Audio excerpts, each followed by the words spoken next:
So this is us, the team behind this research. We had some funding as well from the GMCA Economy Foundation.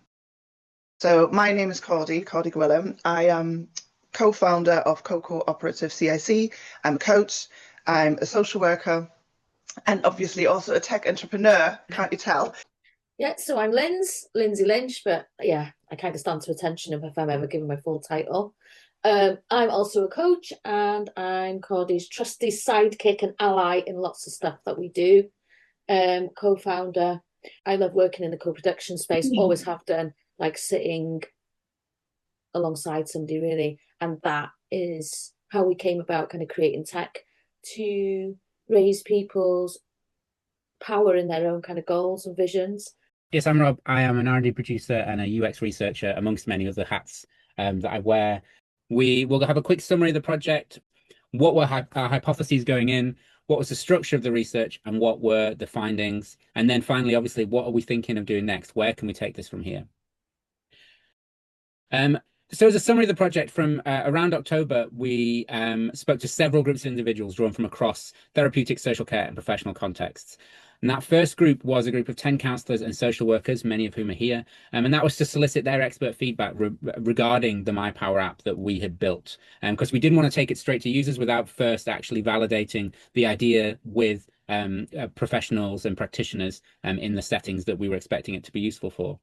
And then after that feedback, we made a few improvements, and then we took it out to 33 facilitated goal setting sessions with, again, participants from a broad cross section of society. So people with lived experience with the foster care system, secondary school pupils, and also to an SME to talk about goal setting in a more professional working context. Cordy. The problem which got us to where we are is really that the current version of social care planning, it is really difficult and not necessarily working for not only the practitioners into health and social care, but also obviously for the people in the community who are accessing the service. So the problem we defined was that service users struggle to maintain momentum with their action plans, and that those paper-based, confusing plans can really contribute to that drift and delay. And we have done a lot of research, and part of it was funded by Zing, again, Chris, thank you, and the Timpsons, where we went out and started to develop that prototype about 3 years ago. And Manchester University also supported us to really kind of get underneath that problem, so that we kind of can make sure that our solution addresses what's in the way of people progressing, the human cost of people not progressing with their goals for a better life, but also the economic cost of those resources which are going into confusing plans that actually contribute more to drift and delay that rather than helping it. What was our solution? And this is an assisted intervention, so not a self-help tool. We used with a practitioner or professional, somebody that works either in a care setting or in a coaching setting, any of those settings where they're helping somebody to move forward and go through complex behavioral change and set goals. But the core of it is an assisted intervention used with somebody else. The starting point was to do the emotional check-in, to really, as a practitioner, as a professional, invite people to think about how they feel. So if I'm going with that at the moment, I'm somewhere here, there we go. And from that, what we wanted to get is underneath feelings and emotions. So the questions we asked were very much designed to help practitioners, to help their clients to go underneath of how they're feeling and why they're feeling the way they're feeling. So here's a list of different needs and values that are commonly shared in humans. And that provided then people with an opportunity to really think about, what is it actually that gets me to that emotion of feeling chilled? For me, it is inclusion, it is community, it's belonging. You are a good group of people. You calm me down. And to then think about, where do I feel that in my body? And this is to kind of create that connection between body and mind, because we quite often, especially when we are in high stress, anxiety and overwhelm, we can get stuck in our head, and then our thinking spirals from anxiety and overwhelm. So thinking about our body can kind of reconnect that bridge and bring together our whole self, body and mind. So for me, that's somewhere here in my shoulders. My shoulders are nice and down, hopefully. There's a bit of space to journal there, and that then gets locked, and the prompt that brings up is to stop and play, because like I said earlier, that was a really big part of the interactive session MyPower is bringing to intervention. So professionals were really thinking about how can we create play through either meditation, moving our body, listening to music, enjoying a biscuit or a cup of tea, drawing, journaling, spending time in nature, dancing, or making somebody smile. So they were introducing play to the user groups as a way of self-regulation, which was something a lot of the professionals were already doing in their practice. And we kind of introduced that concept of doing it in a structured, intentional way at the start of a session. So what we found then is that people had a general open conversation and then identified some sort of goal. And when they did that, we asked them to bring the participant to this part of the app where they could collectively and in co-production set a goal. So I'm going to set a goal to develop the app and scale. So that's my goal. There's a bit of space to describe that in more detail. Attending courses or training, whatever it is that brings that goal in detail to life. And then it is about uploading an image, because we know that visuals can be really useful to help people to visualize and, you know, emotionally attach positively to a goal. So for me, I choose the horizon, and then kind of selecting an emotion. How does that make me feel achieving that goal? Well, it would make me feel really proud. And that then leads to the next step, where we're introducing the context of strength, because we know strengths-based practice is really important and key when it comes to coaching and social work intervention. So deliberately bringing our user group to what are your strengths? So compassionate, being a high achiever, being an explorer are really things I think that can help me in achieving my goal to develop the app and scale. And only then we started to introduce the risk and what could go wrong, because we were aware through our research that actually we need to kind of outline the hope before we then go into the risk management. So in terms of what could go wrong for my goal, it could all fail. Then we introduced some scaling so that people have an opportunity to think, how likely is that going to be? And then we brought people to another level, which was the saboteurs that mirror inwards. So the saboteurs were a question, and you can see that some of those are highlighted already, where users were really pushed to think about how could I be in my own way with this particular goal. So for me, as you can see, because I selected high achiever, there's a hyperachiever, which is effectively an overuse of my strength of high achieving.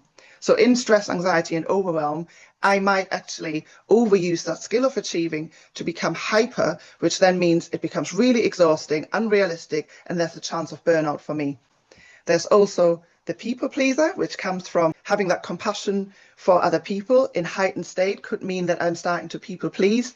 And there's the restless, which comes from a strength of spontaneity and action that can also become really restless if I'm heightened. And so people had an opportunity to write all that down, journal if they wanted to, and then again, scale it. How likely is that going to happen? I would say a 4. And then that was the point where we asked them to think about the safety plan. Well, if all that stuff happens, you know, if it all fails, if your nervous system takes you into overuse of all your strengths, how are you going to manage that safety plan? What contingency plan could you have in place? So mine is very simple. Speak to Linz, because she is my body to kind of help my self-regulation. And she's also really good in bringing me to think differently and be able to kind of see the opportunities when things look a bit grim. So having that opportunity to write that down, imagine and name worst case scenario can be really useful to then make a plan that is appropriate to that kind of risk. And then we moved on to the action. So that was the part where the practitioners really kind of got their participants to think about what could you do to achieve that goal. No, trauma can really mess with people's memory. So having that opportunity to set a reminder, set a date, can be really useful to help people incrementally to follow up on what they set themselves to do. And another part was here, the who can help it, which was received really positively to help people think about, actually, this is not all on me. Adding another person, so I'm going to add you here now, Linz, can be a really helpful way to think about, actually, I don't need to do all of this by myself. And then it went to the last bit, which is who should be able to see my goal. And that came from our research previously, where users felt really strongly that they wanted to share some goals because they didn't want to repeat and tell their story again and again and again. So having that opportunity to include somebody in your plan, but also being clear who they didn't want to see their goal, because sometimes they said there are risks around that. And that's that. So here it's saved, and here you can see this goal is now ready for me to engage with. So this is the part where we can add some reflections on how an action is going, or even asking you, Linz, how things are going to give me some feedback on how we're progressing on that particular action. So what were our core hypotheses going in? Firstly, that service users who complete a facilitated emotional check-in before setting a goal will report a more positive, empowered, and less anxious experience of that process compared to their self-reported baseline feelings about historical goal setting. We'll come back to this. We'll have a little quiz. And then the second hypothesis was that professionals or practitioners will perceive the MyPower prototype as a valuable tool for building rapport and facilitating more meaningful, co-produced, and outcome-focused conversations with service users. So how did we do? So we went into phase one, some expert evaluations. As I said, some of you are on the call, where we engaged that group of 10 practitioners, professionals to get their expert feedback. And overall, they validated the need. They said, yeah, we think this is a thing that is absolutely necessary. But there are some things that we think are risks in the execution, especially when it comes to language and usability.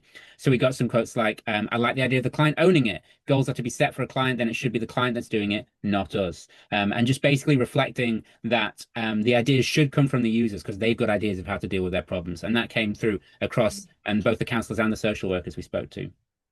But there was a fear that came through that what we had designed might visually overwhelm people, might create some cognitive overload, especially in neurodivergent individuals, through the number of options presented to them through the process. So we had, I think it's over wordy. When you pick an emotion, you give them about 27 to choose from. I think I would want that narrowed down. Maybe a little bit less text, too many words. Secondly, that concept of saboteurs that would be a confusing thing. First of all, with it, it might be a word that users might not understand, but even the concept itself might be difficult for them to understand. I don't like saboteurs as a phrase. I think what it is because a saboteur is bad. There was some nervousness around that. And then the third fear was around the concept of the safety plan, because that implies self-harm. So it was associated with what we do in case of self-harm or suicidal ideation. The fear was that we would create anxiety in a potentially lower stakes context. If you're setting a goal about like, I want to go and smell the flowers and have a lovely day out. And it's like, okay, what are you going to do if it all goes wrong? What is your safety plan? That might not be the right way of approaching that. When I see safety plan, I think of it's like horrible and that's why you need it. I think maybe you need to use different language. What is your safety plan? I think that is a big question for a young person. So again, we got this coming through across several of the sessions that we did. Following the feedback, we made some immediate changes to help with usability. We tried to add some more visual cues. Those 4 pictures that you see when you do the emotional check-in, that was one of the big changes that we made. We tightened up some of the language and made it less kind of prescriptive. We used to have a thing about SMART goals. We took that out because that was, kind of front loading a lot of the goal setting process and needed to be more organic. But the fears actually were really useful for us because that gave us something to go out and look for and validate. So rather than go away and strip it all out and say, yeah, we're afraid of this, we're going to take it out, we actually went in with the knowledge that first of all, it was going to be a co-facilitated session. So we could handle any kind of anxiety or stress or anything that came up in those sessions, we were able to do that. But secondly, if our users came and told us it as well, if all of those service users and people that we spoke to were like confused by saboteurs or were led down a path of anxiety by the safety plan, then we had validation for those fears and then we could do something more. But if we went to a more public pilot, then we would have confidence to change those things. And thankfully, yes, some of you also came back together to be trained on the updated app so that you could help us facilitate this next set of sessions. And that's when we went into some facilitated user sessions. This is not a real photo. This is an AI generated photo because I wanted to share the story of when I came out to Bolton and the first session I did had an 18-year-old care leaver that came in with a 6-month-old baby. And I got to hold a baby through the whole of that session, which I like kids, I like babies. So that was nice. But the interesting thing for me in my research head is that like, this is something that social workers deal with every single day. Like, they're not going into, just a one-on-one session that's all, kind of lab clean and facilitated. Actually, they're going to have to deal with these kind of things. So going into the care leavers setting especially really, really gave us, I think, and me especially, like the feeling of, oh, actually, this isn't as straightforward as we think it is. That was like, a really uplifting session for me because that particular care leaver was obviously a great mum, knew exactly what she wanted to do. She was working on all of the things that were in her life that she wanted to do to make a better life for her kid. And so it was really, really heartwarming that we could be making something that was going to not replace and not take over, but really be able to assist these people in what they wanted to, these young people in how they wanted to go into the world. So that methodology was that we did a pre-session survey. So that was like, let's talk about goal setting. Before we show you anything, how do you feel about goal setting now? And then the bulk of the session was that fully facilitated goal setting session with a care professional, a coach, or a practitioner. And then finally, because we've done that pre-survey, we can do a post-survey and say, okay, now how do you feel? Now we've shown you this intervention. How do you feel about it? We had 18 care leavers that we spoke to, 7 secondary school pupils, and then also 8 working adults. So they were people that were out in the world. Also, the care leavers brought their babies, more than one baby. I think twins brought as well at one point. I can't remember. So the first question we asked everybody was, setting goals for myself can feel challenging. Do you agree with this? Do you disagree with this? How much do you agree with it on a scale of 1 to 10? 6.2. So they think it is somewhat challenging, but not necessarily super challenging. There was some nuance around, well, it depends what I'm setting goals about, but overall, this is what people felt about goal setting. So now we've taken them through MyPower. They've done a facilitated goal setting session, and we sort of asked them the same question, but in the context of the app. So they thought 6.2, setting goals for myself can feel challenging.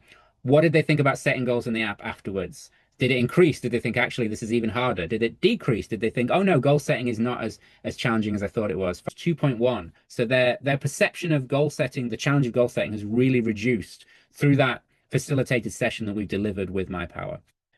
So the emotional check-in that we did at the start of the call that also Cordy talked you through, we asked them about thinking about my feelings can be a useful part of planning or decision making. So 7.2. So generally people do think thinking about my feelings can be a useful part of planning or decision making. So then after they've done it, we said, how helpful or unhelpful was this emotional check-in? So we're trying to see, okay, you thought it was quite helpful to begin with. Do you think it was, helpful as part of this process? And then was it even more helpful than you expected it to be? It was 8. So they did go up a small amount. I'm not saying that is statistically significant, but across our group, they are actually thinking that emotionally checking in is slightly more important than it was before they went in. We've got one more. How useful do you think this app would be for checking in with yourself? So this is after the session now. This is not a before and after. This is just after. We've shown them MyPower, and we've gone with, how useful do you think this is if you used it on your own? Okay, you're all about right here. It is an 8. So then we've asked them about solo use to begin with. Then we've asked them to reflect, okay, how useful do you think this is, when you're working with somebody else? So with a line manager, a coach, a teacher, a social worker, any of those people.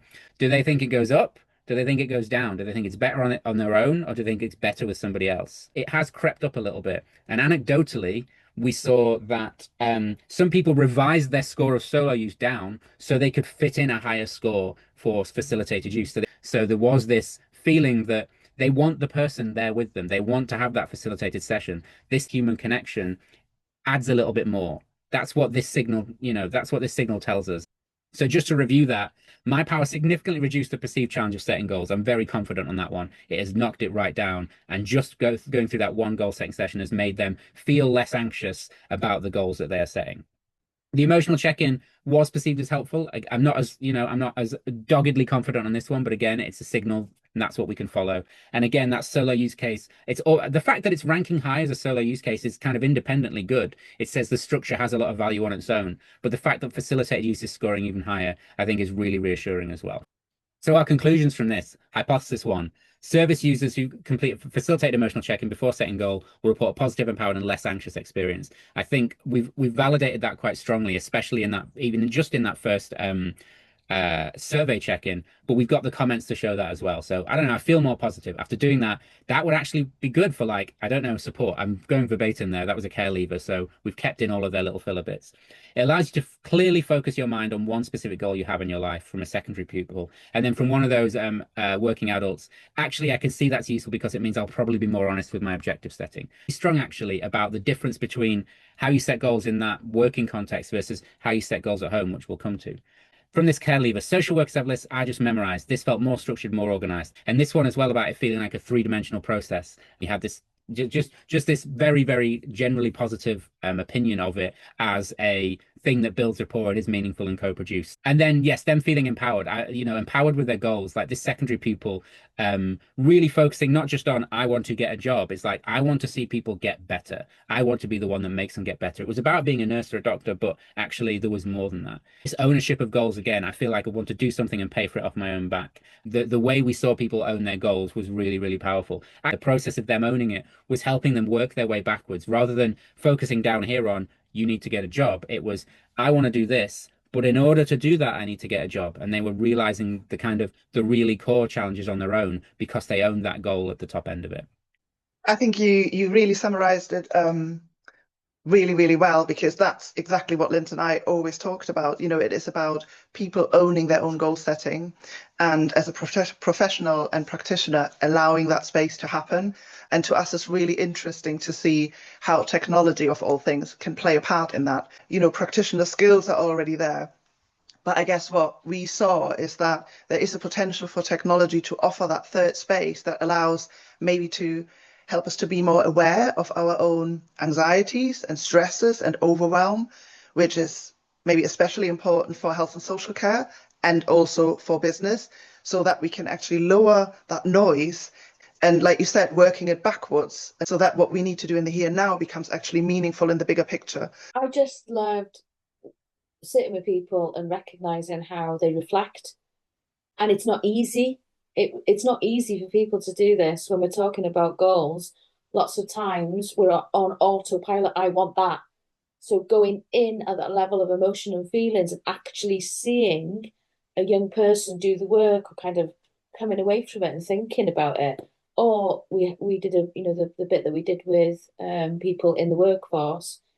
It was really interesting to see, and I think one of them you'll see it in the slides, is quite torturous to see her doing the work and exploring that, maybe for one of the first times, to access what she really wanted to do. That can only be done with a practitioner. And I think that's really embedded that in my mindset, that to set those goals in that way, it needs to be a collaborative. And that's where you've brought in that third space that, like Cordy says, tech enabled us to do that. In terms of the care leavers experience, they do want that facilitated right now because they've got those relationships with the workers and they need that comfort and that support. But later down the line, this app can be used as a tool, I suppose, to support them to achieve independence and start using that, things for themselves, which is what we want, which is, for our care leavers is to be able to use things independently as they progress on their transition. As a UX professional, the design challenge around this is so exciting about real-time digital collaboration. So we know that privacy is important to service users and practitioners. Like, we had lots of stories, especially from the school pupils, about people writing down goals in notebooks. In the digital environment, I think permission is an interesting thing. It's like it's a checkbox or it's a settings menu. Like, how we do permission, how do we say who sees this and does this, and who has ownership over this is a really interesting design challenge. And this is how I'm expressing it. It's how might we use visual design cues to signal control so that users feel safe sharing vulnerable data in a real-time collaborative setting, where we imagine a practitioner or a professional on their laptop, but the user is also there on their phone and able to see what's going on. And they're able at any point to be able to go, actually, no, that's wrong. I need to take ownership of this. How do we signal that through our design so they feel that safety and that ownership of everything that's going in there? How do we show the other people in their world? How do we make it easy for them to manage those relationships and those permissions in an accessible way? So I'm really excited about that challenge and how we might do that.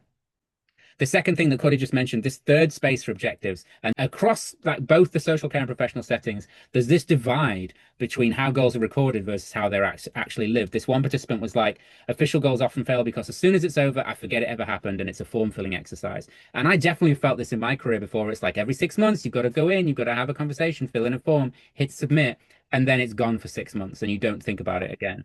And I think there was a similar feeling to people from care settings where it was this very highly accountable but low ownership stakes. But then we had this kind of other group of people there where it's like you're writing on a notebook or you're just scratching it on your phone, and then the accountability there is very low, but the ownership is very high. So we've got this real spectrum: high accountability, low ownership, low accountability. So how do we make this third, how might we design a third space that captures the psychological ownership of a personal notebook while still satisfying the rigorous accountability needs of an official system, especially in that care setting where you've got liquid logic and all the information has to go in there.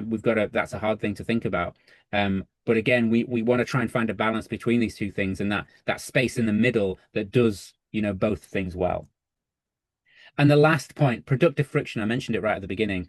There was this real tension in the user experience that I felt a lot, where there were these parts of the app that were hard. So like the explaining of the concept of saboteurs, for instance, was hard. But actually, I think one of the things that we didn't quite grasp early on when we were doing our expert evaluations is there's always going to be somebody there to explain it. So as long as the person knows about saboteurs and can explain that concept, actually our users got it. That fear kind of wasn't there for most of our users because we were able to explain it to them, and then they were like, oh yeah, click, click, click. I know this. Maybe the word needs a little bit of tweaking. I think we can think about that, but the concept generally people got. Then there was tension in other parts of the process. And as Lynn's mentioned, one of the working adults was like, that was torturous. And again, as a UX designer, we're supposed to design everything to be frictionless and delightful. So this was interesting to see that we were creating friction, but actually that meant they got to a better place. That meant they found out the real thing. Like, actually, by going through that, I am now on a better path and I have more clarity. And again, yeah, the users who struggled with the questions often had the biggest breakthroughs in it.